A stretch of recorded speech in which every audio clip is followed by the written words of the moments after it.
nin fahan daro xagga waxbarashada ah oo haysatay awgii 50 sanadood isbitaal ugu jiray intaan ugu galin sheekadan xiisaha badan hadii ay tahay markii kugu wareyso aad soo booqato waxaan ka codsanaynaa in aad nagu soo biirto maasan ninkan oo lagu magacaabo Charles ayaa isbitaal ku jiray 50 sanadood isaga oo wax xanuun ah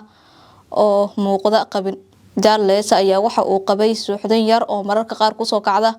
iyo fahan daro xagga waxbarashada ah balse sababta dhakhtarkaasi uu u tagay ayaa ahayd fahan daro xagga waxbarashada ah oo haysatay awgi waxa uu halkaasi ku jiray muddo 50 sanadood ah markii ugu horeysayna waxa uu isbitaalkaasi tagay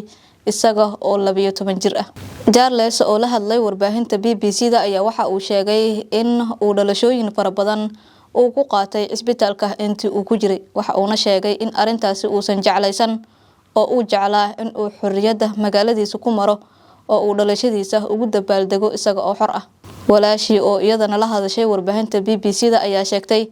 in ay marar badan u dagaalantay in walaalkeeda laga soo saaro isbitaalkan oo uu ku jiro waxa ayna sheegtay in waqti badan ay ku qaadatay in walaalkeeda ay banaanka ugu soo saartay isbitaalkaasi waxayna sheegtay in walaalkeeda markasta uu jeclaa in uu yeesho guri isaga u gaar ah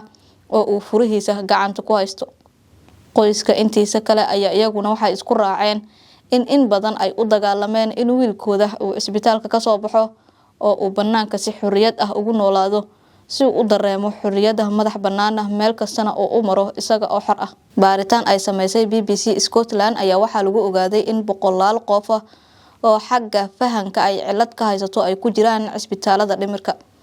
waxay sidoo kale ogaatay in isbitaaladaasi ay ku yaalaan meelo fogfog oo boqolaal kiiloomitir u jira guryaha ay dadkooda degan yihiin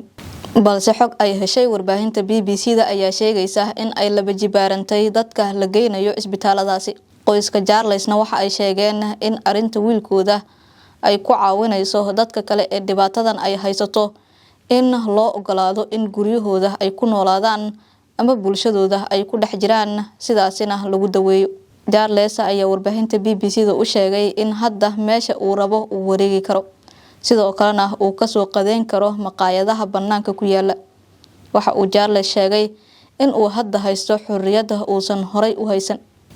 Charles waxa uu mar walba jecel yahay in uu fadhiyo qolka fadhiga oo uu daawado aflaanta